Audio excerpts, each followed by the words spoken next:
Good morning and welcome to 59 Minutes. My name is Levi Kones. It's Monday, so we get to talk about the political happenings of the week. And to join me in that discussion is a gentleman who is one of our resident analysts here. His name is AMUNGA AKHANYALANDU. Karibu sana. He's a governance expert. My pleasure to be here again. Yeah. I hope you had a good weekend. Yes, I was in Kakamega. We had the Prime Minister Musalia Mudavadi visiting Kakamega. We had the Women's Conference, the Mulembe Women's Conference. It's talking about the women from the Western region. They had come together in Kakamega and they were chatting their way forward. They're talking about unleashing their potential. You will discover that many times, actually, the women from the western part of this country, they're not in top leadership. They're not going for things like governor. In fact, we don't have an elected, sorry to use this on live TV, a lawyer, a lady elected MP, not woman rep, I'm talking about elected, apart from Beatrice Elachi here in Nairobi. So the rest seem to be timid and keeping away from the political scene.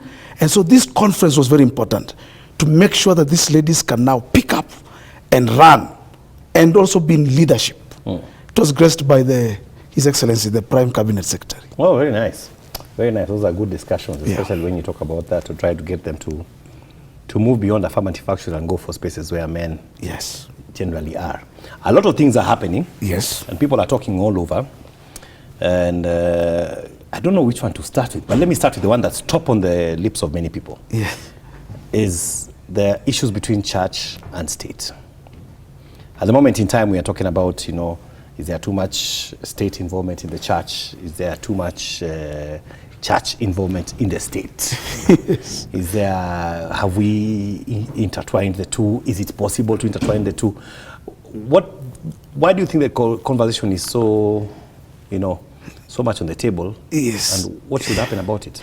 You see, what Kenyans don't realize, it's not just church or Christianity per se. Christianity and church in Kenya is also in different levels. It's also divided in its own classes. We have the evangelicals. The evangelicals are the people you see with loudspeakers, in tents, in the field doing crusades. The evangelicals. They believe that they are called to go and evangelize. Yes. Their mission is to go out, reach out to the entire nation, to the entire world. But then again, we have the church, the mainstream churches, whereby we talk about people like the Catholics, the AIC, the AGC, the Church of God, where I personally belong. These are also churches. They came with the missionaries, most of them. You heard of the ones that opened schools, that began hospitals. Now, those mainstream churches are actually, if you're not conversant with what's happening right now, they're the ones who are asking that, what is going on? Because the mainstream churches, the Catholics, the Friends Church, the AICs, they're the ones that began our schools that most of our children are in. Yeah. Now, those ones knew about the spirituality part of it, and they also made sure that also you come with education, with making sure that people are able to learn. The evangelicals, on the other hand, and right now, that's the background that we need to understand. Yeah. When you talk about our current vice president, personally, I was a member of Kenyatta University Christian Union, but I'm a born-again Christian, so don't worry about me. When I talk about these things, I know them. So, regarding Gachagwa's, for example, wife, she was with us in the Christian Union. The current president's wife was with us in the Christian Union at the Kenyatta University. People like Mary Atieno, if you heard of the legendary singer. Oh, I know her, yeah. Yes, this is people we were with in our university.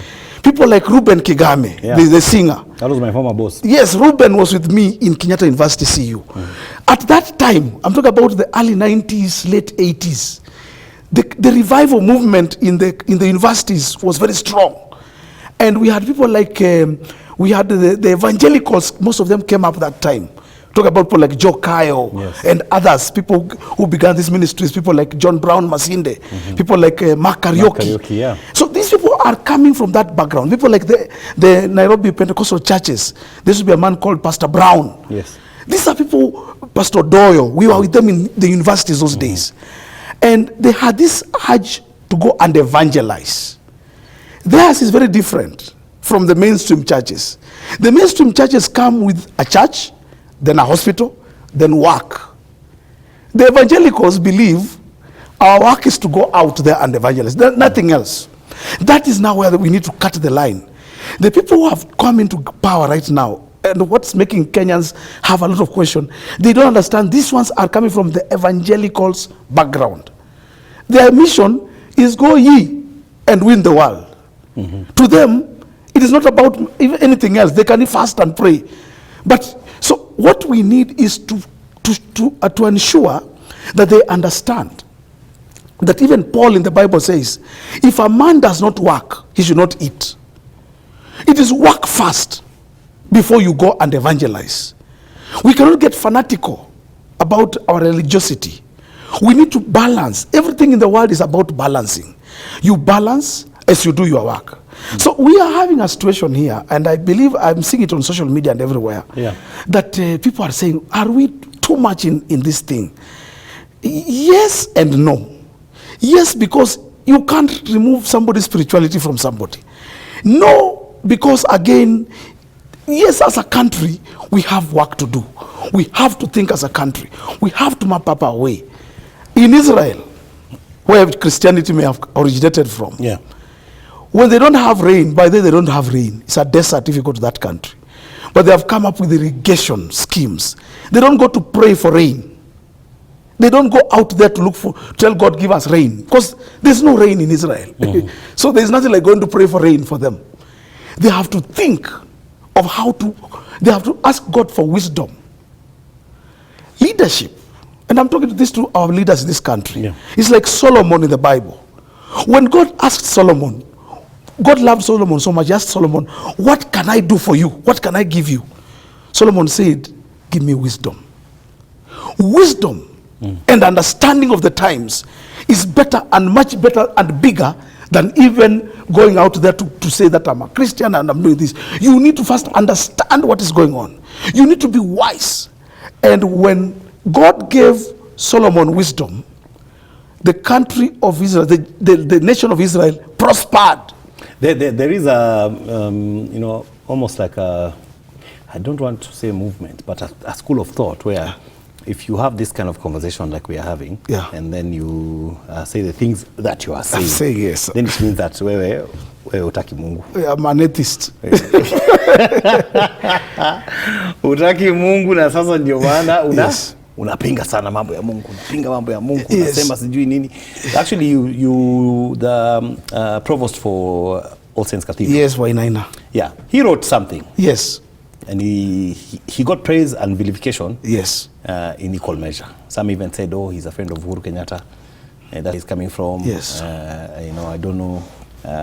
What is there a way we can have this conversation by removing the political suits that we wear?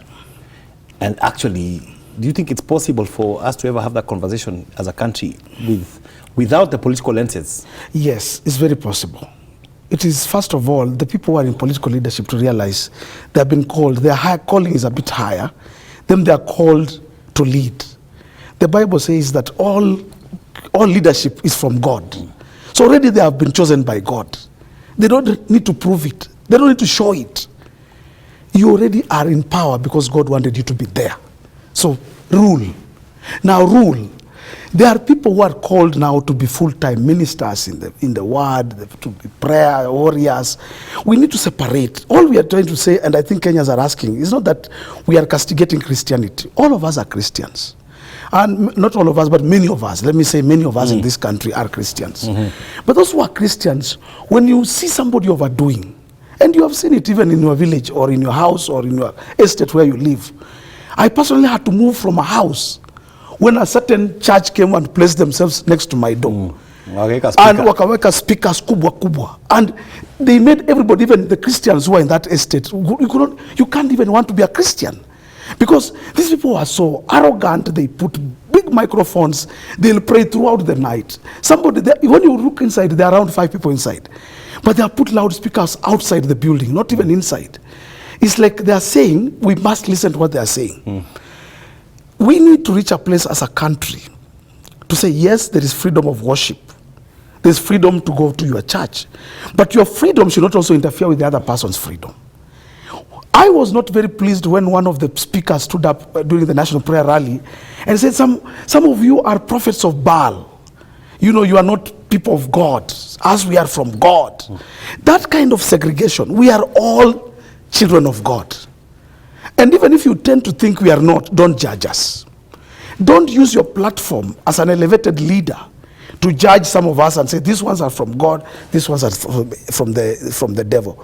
What you need to do is to balance. You are elected by all of us. Some of us are Muslims. How do you go with us? Some of us are atheists. Some of us are Buddhists, and they're also serving in this government. And when they are in this government, when you go for a meeting, or even the African traditional government. Others are also African traditionals. So we need to reach a place as country and have this conversation. Yeah. At what point do we separate your religiosity? At what time do you put on your coat as a religious person? And at what time do you become the national leader?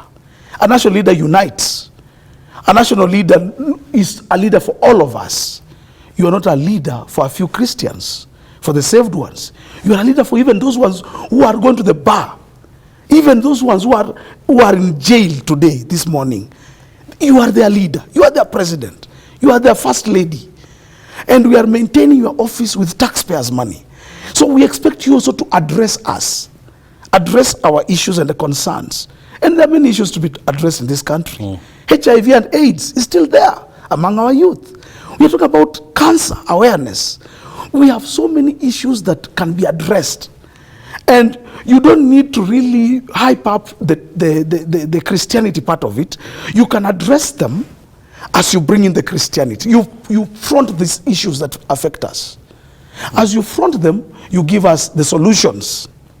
And the solutions, part of it can be the religiosity. Yes, Levi, there is a problem. And some of the words that are being spoken on those pulpits when they go for the Thanksgiving meetings are what are turning away many people again. Yeah, I hear you. I was going to go there Yes. and ask you, it's almost like there's a point we are getting to where the prayer meeting is hard. Yeah. And people are not tuning in so much to the prayer meeting. Yes. But they want to hear what the politicians will say after. Yeah. Do you feel, and with specific reference to churches now, Yes. I think churches have given over their mantle completely because back in the day, we have had presidents before who have attended church, true. who would go to church and, they would move out. Moi was famous for talking outside the church, Yes. actually, and it was a few words.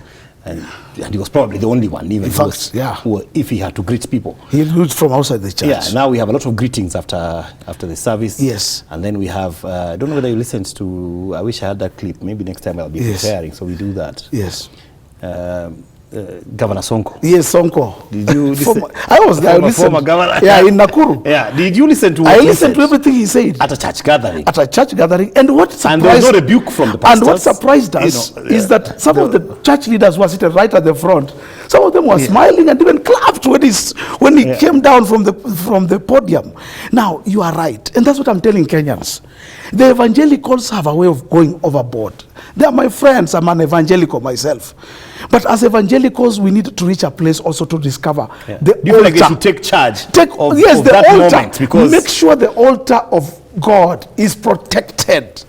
Now, that's where these other mainstream churches differ. Moi was a member of the mainstream church. That is AIC. Is that so? Yes. And in AIC have a way that on the pulpit where they are here, nobody can just come there. You have to have been sanctified. You have to be dressed in the robes. You have maybe to have taken the sacraments. There is something about that. The altar up here. And even in the Old Testament, the altar up here where you go to worship was reserved for the Levites. For the Levites. Yeah. For people like you, by the name Levi. Only Levi and his friends could step here, up here. Levi and his friends. Yes. But you see, we the evangelicals tone down almost things that even the Bible advocates for. Yeah. We reach a place and say that we can do better than even the Bible gives us the right.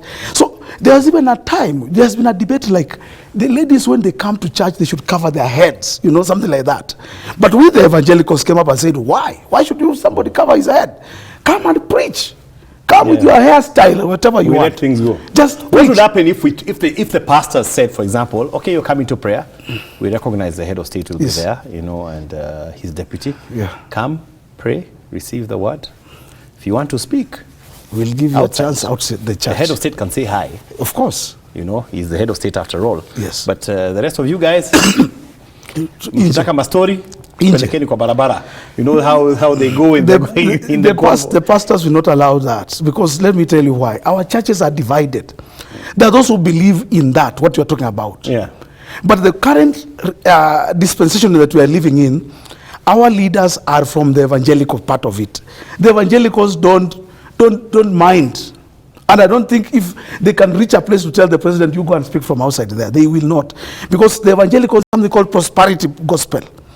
That when the president can say hi. I think as head of state, of course he can say hi. He cannot miss to say something. Yeah, he cannot miss to say something. And I'm talking about these other guys. You know, all the other guys. The other guys can go out. The other guys now, look, you guys. Sonko, for example. Yeah, all those guys. You know, MPs. Tell them, okay, you want to say hi? Yes. You guys go on the road. See, you're on the road as you're coming here. Yes. Anywhere you stop, people will run. You know, because that's when they use retaliation. Yes. Christianity needs to be controlled. This needs to be regulated. Pastor Wainaina, as you have just quoted him, the provost, was quoted also the other day saying that it's about regulating the church. Everything's about regulation. If you don't regulate, if you don't have referees, if you don't have some bylaws in your own groupings, if you don't have some agreements, everything will always go haywire. The problem with the church in Kenya today is totally unregulated. You have been seeing some pictures even on social media that nowadays, if you want to make money, just form a church, come up with a drum, start beating the drum around the church, and people will come.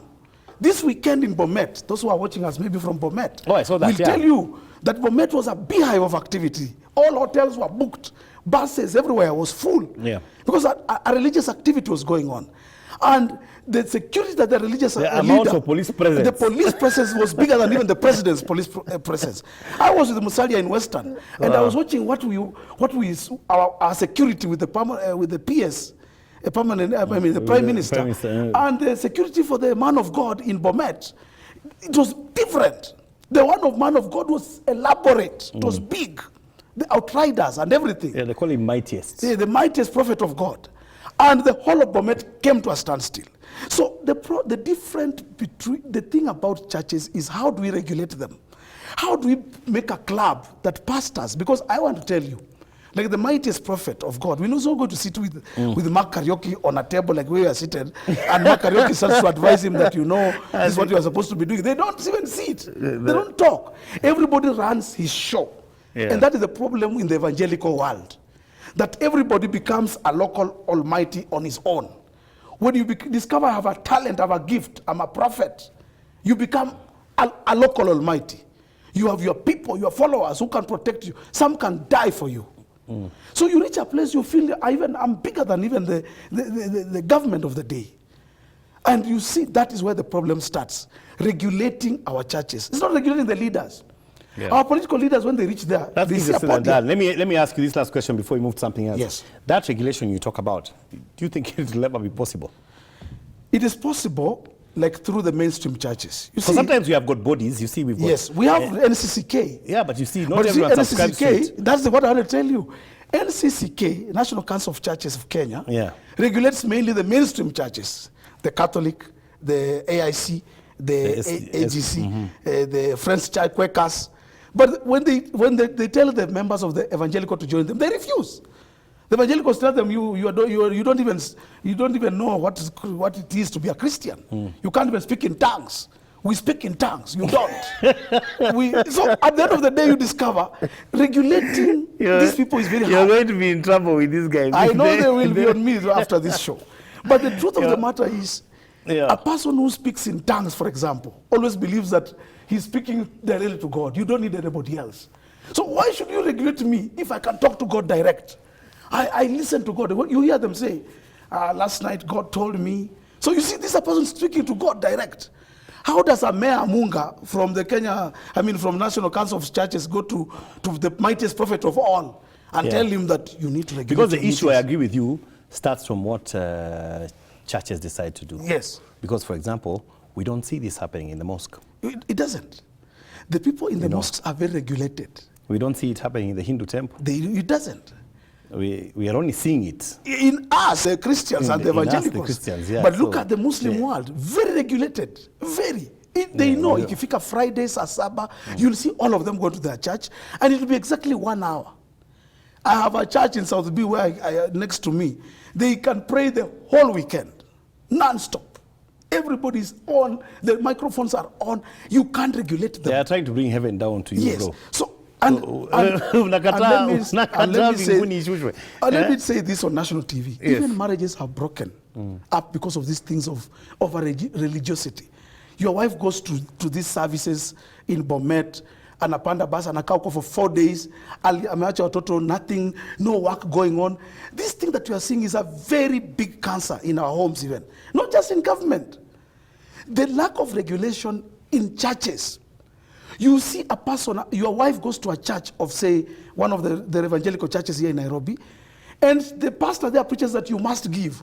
And she goes with your car, title deed, which maybe put in her name, and she gives to the church and says, I've given to the God. Yeah, I heard the God's voice. That happened to a friend of mine, actually. So these are things that are happening, and they're not just about government. They're also in our homes. Some of our viewers will tell you they're in homes whereby a person falls sick and he or she doesn't want to go to hospital. Because he and she says, I've heard from God, God will heal me. So why should I go to hospital? Na anakaa kwa nyumba, na nangoja, Mungu amponye. Some even go out to the extent of even dying. We have had cases of a man comes from the church and says, in Bungoma where I come from, my friend, I have Jesus there, if you're not aware. Kuna Jesus wa Bungoma, Yesu wa Bungoma. Now, who will regulate that Yesu wa Bungoma? Huyo Yesu ni wa Tongaren. Ni wa Tongaren. Sasa huyo Yesu wa Tongaren, those of us who are watching us from Tongaren, how will you go there from NSCK and tell him, you need to regulate the way you talk? And he's Jesus. This is Jesus himself. You are talking to him. Let me change gears. I hear you. Point has been made. Hopefully, we watch and see, and hopefully something happens. Now, the Deputy President talked yesterday about the country being like a, what did he call it? A company. Yes, it's a company with shareholders. And it has not been taken well in many quarters, because people are saying, so you mean only certain people can withdraw? Do you think he was misquoted, taken out of context, or is that the general feeling? Actually, let me put it this way. Right now, the general feeling, what the Deputy President was confirming what's on the minds of many Kenyans right now. Because many Kenyans are looking at government as the appointments that come. I have friends in government. But why do we do that? Why is government? I've always failed to understand that part, that we look at government only from a. Personally, I hardly know anyone who became a CS. Oh, you don't know anybody? No, maybe, possibly Moses Kuria, because I hosted him here. But that was that was a long time ago. I don't think he has, if I call him right now, I'll be able to get him. But apart from that, I hardly know anyone. I would say that, these guys from our place, as a result, nitapona. Yes. It is a wrong notion. It's a wrong notion. It's a very wrong notion happen. that if somebody is selected from, say, your community, then you are in government, more in government than anybody else. Yeah. So why are we so passionate about that this guy has to come from our area? That went wrong. It came from the colonial times. Yet most times you will hear. Yes. Even if we appointed me today. Yes. People from my area will say, oh, jamaa saidi watu. Huyu mtu huwa saidi hata tumjui. Ayuko kwa ground. Say he's not most even on guys the will ground. say such a thing. Yes. So why are we obsessed with that? So we are obsessed as Kenyans. We are made to believe that when Levy or Amunga here is named to the cabinet, then the people where I come from have now opportunity to eat. There is something we call in our communities wakati yetu ya kukula na wengine wakimeza mate. These words have come from the political world. It is the politicians who have sold us that manuscript. The same politicians who are leading us, when they are looking for the votes, let me tell you what happens. They tell us that you vote for me, vote for my so and so. Ataleta maendeleo nyumbani. When you vote for me, nitakuja na maendeleo. Nitatafutia nyinyi kazi. It starts from the political world, my brother. It's not from us Kenyans. We know how to look for food. We know how to struggle. We have so that lived with statement it. only helped to cement that kind of notion. Yes. So when the leader is looking for votes, when he comes to the village, anaambia watu, nyinyi mkinipigia kura, nitasaidia watoto wenyu kupata kazi. Nitaandika fulani kazi hapa. Nitafanya hii. Those promises. Now the question you should be asking me is, how can we make politicians to stop giving us those promises that they make, and when they make them, some of them also go ahead and you'll see them appoint somebody from that village. They say, nyinyi mkituchagua watu wa Central watawapatia mawaziri kadhaa. Chagua watu wa Mount Kenya, we'll give you some ministers. We'll give you the deputy president because you are standing with us. Then actually we see you choose a deputy president from Mount Kenya because you have told us that because they stood with me. Then you tell them, I'll also give you ministerial positions. You will hear people from Mount Kenya or from Western Kenya say, we want 30% of government. I was about to ask you, Saibu Nadaiwa. Yes. Right now, when Musalia was in Kakamega, the question he was asked by Sifuna, the people from Azimio, they asked him, ile vitu mlikuwa mnatuambianga 30% of government, how many people have you employed in your office? How many people do you have? They asked him. I was there and I was fidgeting on the chair. Because we didn't know how to counter that kind of question. Yeah. Because the thing is that when we were campaigning in Bungoma, and I was there, with Tangula, Musalia, we told our people, even on radio, I was on these stations, and I told our people on Mulembe FM and other stations for Luyas. Yes. And we told them, vote for us, vote for Kenya Kwanza, because we have been promised 30% of government. So when we take government, and those Luyas are not seeing the 30% of that government, they see other names being mentioned, then they don't hear their name. They wait every day to hear the name of their person. They wait for AMUNGA AKHANYALANDU to be appointed. They don't hear AMUNGA AKHANYALANDU.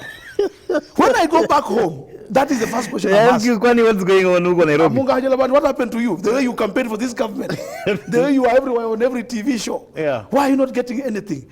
So our people have a notion that if I stood with you in the campaigns, I invested in you. So they expect rewards. That's why I'm telling you that what DP Gachagua spoke yesterday, it may look like people may take, maybe it was taken out of context. But what he was driving at is this.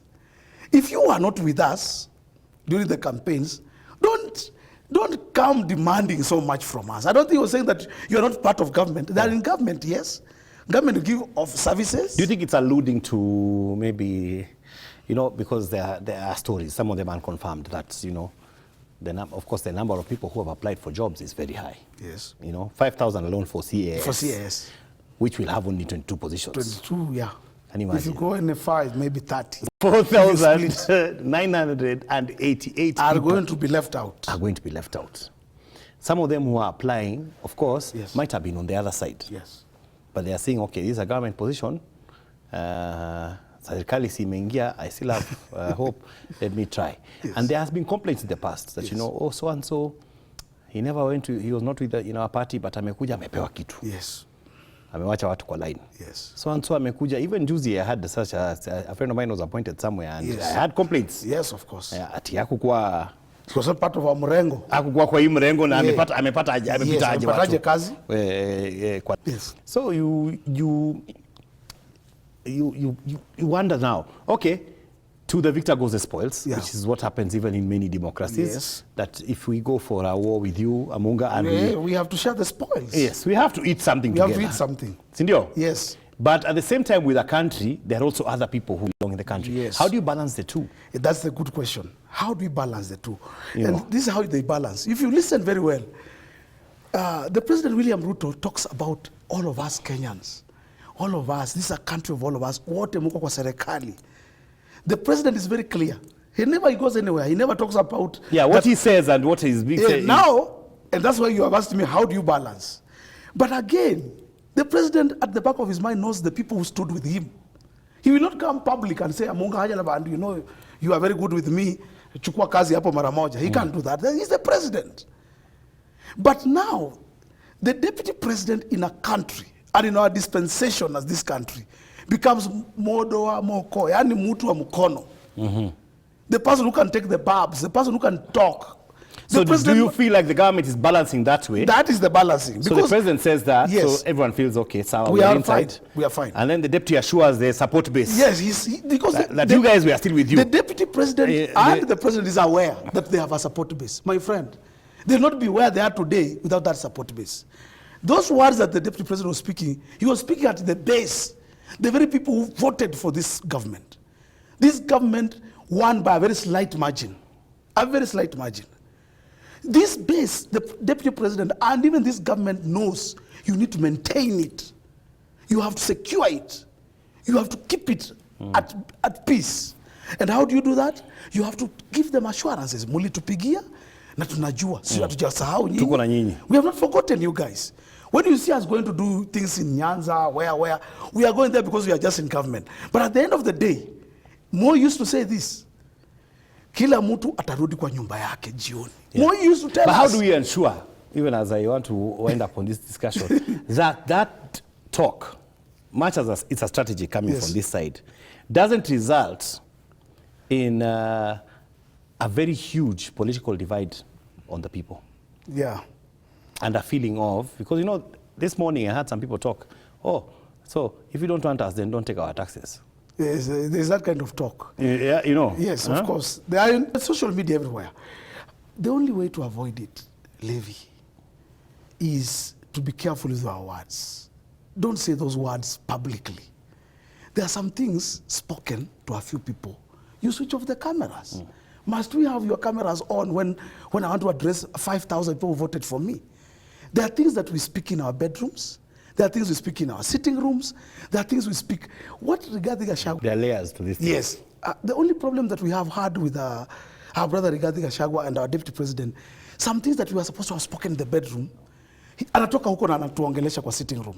So wengine wanasikia, oh, kumbe ni hivi. There are things to be talked in the kitchen. That's why we call it kitchen cabinet. Your kitchen people. Kuna vitu ingine ya jikoni tu. Kuna vitu ingine kama hawa watu Gachagua was addressing, hawa walikuwa watu wa jikoni, watu walifanya kazi. That's why we have this government. The people who voted for this block. Those people, there's a way to address them. When you want to meet them and to address them, you tell the person of the camera, hapa sasa tunataka kuongea mambo yetu. Mtupatie nafasi kidogo. Kama uko na simu, some of us used to go to State House. Tufika na State House tunapenda kupiga mapicha, tunaambiwa simu acha hapa. Why are we told to watch our simu there? Because there are some things when we are sitting with His Excellency William Ruto, he'll tell us as AMUNGA and a few of us, which are for us, for our consumption, not for the public. There are things, and regarding Gachagua, needs to learn that one slowly. Kuna vitu ataongea wakiwa wao peke yao, watu wa Kenya Kwanza, watu wa Rift Valley, watu wa Mount Kenya. There's a time he fell into a problem here in Nairobi when he said, Nairobi, I made so and so the governor because I told my people to vote for him. So everybody was like, oh, so you told your people to vote for the current Nairobi governor. So you see, you have those, yes, maybe he may have told them, but he didn't need to say it in public. So cheza kwa layers. Cheza chini ya maji. Cheza zingine chini ya maji. Let me rush time. We only have 12 minutes. Yes, sir. Quickly now, let's go to Parliament. Yes. And in Parliament, there's a big debate. The minority side have sought to make some changes. They want to bring in the Dama as whip. They want to bring in Sifuna as a deputy whip. They're making some changes in both houses, actually, to try and make sure that they put in who they think are their loyalists. They have already claimed that some gentlemen and ladies who went to State House are not towing party lines.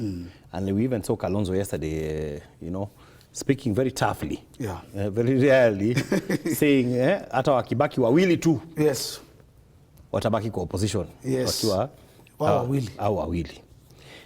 Jubilee Party have expressed, the MPs especially, MPs caucus have expressed a desire to work with Kenya Kwanza government. They tried to go and have a overthrow of the Secretary General and the other party officials, the Vice Chair, and that has been put on a stay by the political parties tribunal. The tribunal has put it on stay. Now, the big debate is this. For the minority sides in Parliament, they feel like, according to standing orders, the people they choose and present to the Speaker for changes should not be a subject to a debate. And they have quoted extensively from the standing orders that that's the case. Of course, The speaker is yet to rule, of which they are saying they don't see what the ruling is about. It's all about, yes. Yes. Because this it's their right to make some changes. You know, there was a heated debate even between Senator Halwale and Senator Gideon Jirio. No, and Senator Sifuna. And Sifuna, it even went into Luya. Yeah, they spoke in Kiluya now. They even now they said, let me tell you, they are our brothers. Do you understand? We listened to them, and it was very interesting. So the question I want to ask you, yes. What's going on? There are some who are saying that the president is seeking to, you know, completely dismantle the opposition, push everyone into a one-party rule. There are guys in Kenya Kwanza who are saying, look, these guys of Jubilee, yes, hata wakikuja wasipewe nini sana. Now that's what I want now to go to. You see, so what are we saying? First of all, for the president and his deputy president, the coming of Jubilee members to his party is not bad. It's a good thing because they are gaining in terms of the Mount Kenya region. Yeah. Some are saying mnatafuta super majority. Yes, they are looking for a super majority. There are things to be passed, taxes. We know the budget is supposed to be read in Parliament, presented in Parliament, yeah, and the estimates are supposed to be discussed.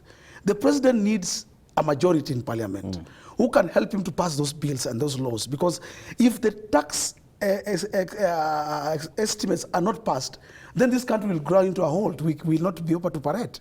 Everything we use, every coin we use, even the debt we borrow, Parliament approves. Even the taxes you pay, Parliament has to approve. And this is something that we have not seen for the first time. During the time of handshake, the reason why handshake came was because of the same thing we are talking about. The president wanted to have a super majority. So any president will woo. Any president in this world will need to have the majority come to his side. Okay. So that when he goes to Parliament with them, they are able to pass bills that will support his government. That part makes sense. You understand that? Yeah. So having laid that one down, now, here is the nitty-gritty. If this to come to join, for example, Kenya Kwanza, we in ANC, me and ANC, we have been the second largest party in Kenya Kwanza after UDA. With only around 7 MPs or 8 MPs. And UDA has a majority of almost like the brother mwenye prodigal sana karudi akasema na anachinjwa ng'ombe kwa nini? Yes, so we are getting scared of these people. We don't like that coming because in Kenya Kwanza already we have taken our space. We are looking ourselves as as ANC, as Ford Kenya, as Chama Maendeleo Chap ile ya Mutua. We are part of this thing. If these people come, and they'll come with a majority because they have numbers in Parliament. They do. They are almost 30 in Parliament. Yes. So these numbers... They are more than you. They are more than us by far, combined, the rest of the small parties. They are more than you. They are more than all the small parties in Kenya Kwanza combined. So if Jubilee came, it will mean they have to whitewash us. They will... So they will unsettle us. Yeah. For them to be accommodated, somebody has to be displaced. Yes. So we are viewing them with a very bad eye. We are not very happy with their coming in terms of political realignment. Because obviously, any person will tell you, let me not just speak from ANC, let me speak from the political world. If a supermajority, a team that has got more people, politics is about numbers. Jubilee has more numbers. Actually, in this dispensation that we're talking about, Jubilee is the third largest party in terms of Parliament. After ODM, yeah. After ODM. ODM, Jubilee. Yes. So if they join Kenya Kwanza, it means in Parliament, some of us may have to lose our slots there. Some things that we are enjoying in the bedroom may have to go. Some things we are doing in the kitchen, some food we have to share with them. It's not very good for us. However, the Speaker of the National Assembly has no choice but to rule. To give them their things. To tell them to go, to leave Azimio people to choose their members whom they want to represent them in Parliament. We saw it in the last Parliament. Why was Aden Duale removed from being the leader of the majority in Parliament? True. The same thing. Kipchumba Murkomen was removed. The same thing. So we are just repeating the same scenarios all over and all over.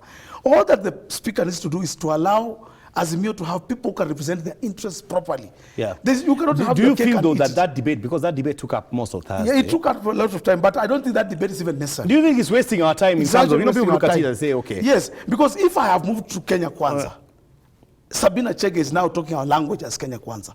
How will she remain there in the same Parliament and talk on behalf of Azimio? And she's already identifying with us in Kenya Kwanza. It doesn't even make sense.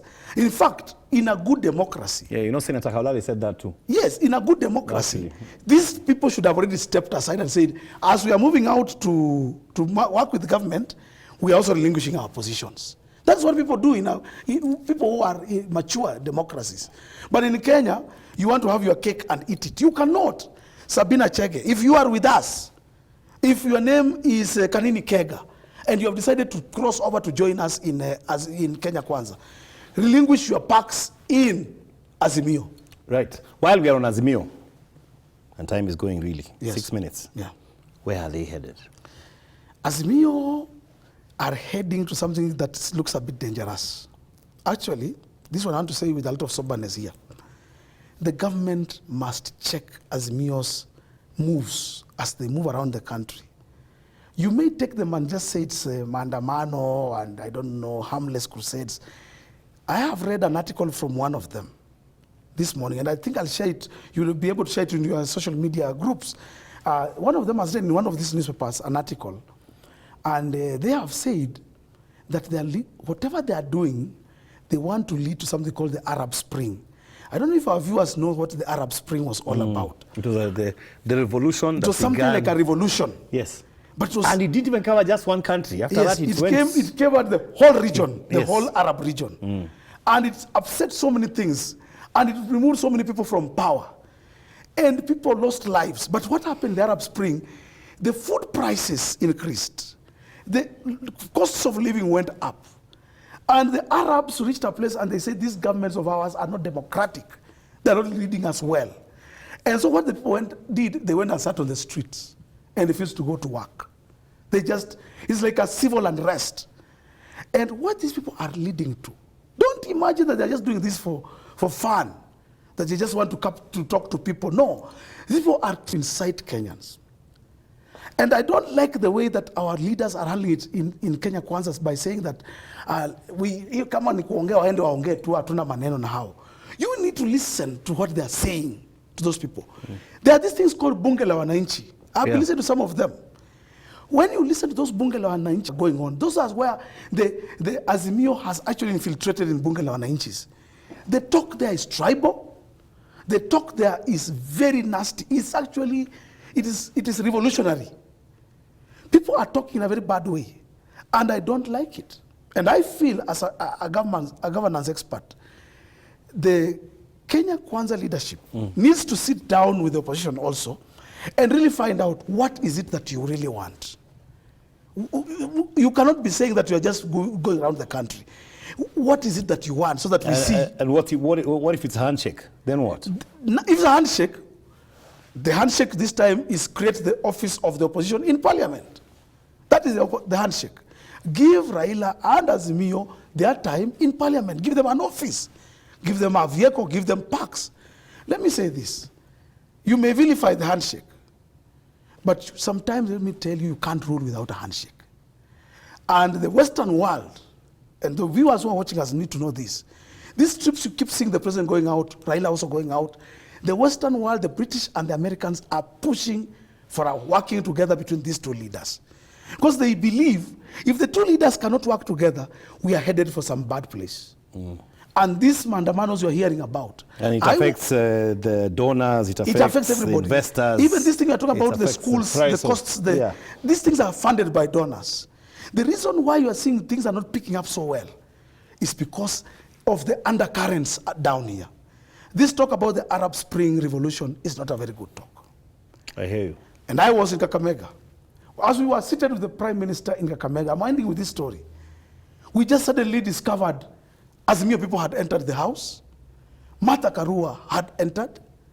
Olekina, it was a meeting for women, conference for women from Kakamega, from Western region. And they had invited Musalia just to grace, to just open the meeting and go away, for them to continue their meeting. As we were seated in the meeting, we discovered a big team from Azimio has arrived. And when they arrived, one of the MCs took over and gave them the microphones and lectured the Prime Minister using the microphone there. And they said, what are you doing for us? What have you given us? Why are food prices so high? Why is hunger still up? Where is fuel? This kind of talk is incitement. Yes, we know our costs of living are very high. But when somebody goes up there to remind Kenyans and make them agitated and look miserable and start looking like they are being suppressed, it is recipe for choice, for chaos. For disaster. I hear you. Finally, it's only 1 minute to go. We have sent, you know, the KDF all the way to the bandit-prone areas. Yeah. They are peacekeeping there. There's something Raila Odinga said. Yes. He said it was not within the constitution. The minister said, yes, it was. They are working there. They were not being sent out as a deployment. Yeah. They were being sent to work together with the police. Do you think it matters? Is the conversation to be had? It's a conversation. It is something that needs to be talked about, because the leadership, even in those areas, the bandit areas, Baringo, West Pokot, Turkana, you know, if anything went wrong, things happen. When you have the military on the ground, expect a lot of things also to happen. Maybe there will be some losses of lives. Maybe there will be some other things that may take place. Who will account for this? When the military has done the job, you cannot just say they went there to work in hand. That we need to do things right way. If we are deploying the military into a certain region, let it be done as per the requirement of the law. The guns are being used. Force is being used. We have already seen clips of choppers landing in those areas, military choppers. We can't say that the military can just go there to work hand. And let me say this. Military doesn't work with police hand in hand. They don't do that. Military, if it's police, they have their own police called military police. Military don't work hand in hand with these other people. In fact, when military arrives in a place, they take over. They take over the command, they take over the situation, they now are the ones in charge. I tend to think the minister needs to have listened to what the former prime minister was saying. That if we are going to use the military in those areas, can we document it? Yeah. Can we was go the through governor the right for way? Trans Nzoia, was he on the money when he spoke? The governor of Trans Nzoia is the man of the moment. He's the man who was on the ground. He was the RC, the regional commander in that region. He knows everything that is going on. And what he's speaking, we are all listening as Kenyans. We always get things done the bad way. RC Natembea, or right now Governor Natembea, is telling us, can we get things right? And one way to get things right is, first of all, get the paperwork well done. Get all the approvals approved. Get even the budget. Do a proper budgeting for this banditry area. Because it's not just about going to remove the bandits. It's about also empowering the people of West Pokot, of Turkana, of Baringo with something to do. You cannot just, you know, the work called cattle rustling, I'm a history teacher, was an economic activity. I taught it in history class. Cattle rustling was an economic activity among those communities. Now, if you are removing it and saying it's a cake, it's a bad thing, then replace it with another economic activity. We need a budget, proper budgeting. We need people who can sit down with the people of West Pokot and tell them, now we can do agriculture. We can do honey keeping. We can move away from just cattle and mang'ombe, na hiyo vitu yote, and have quality cows, a few cows that are quality. We can now move into better agriculture. That is what we lack. And Levy, I'm saying it on this show. If we do what we are doing today the way we are doing it, the same people will retreat even to Uganda. They border Uganda. They'll come back after a few more days, years. I hear you. We need, first of all, to give them, empower them economically first. Let the army go there and dig wells. Maji kwe kule kwa wingi. Let the army not go there to just pick guns and fight.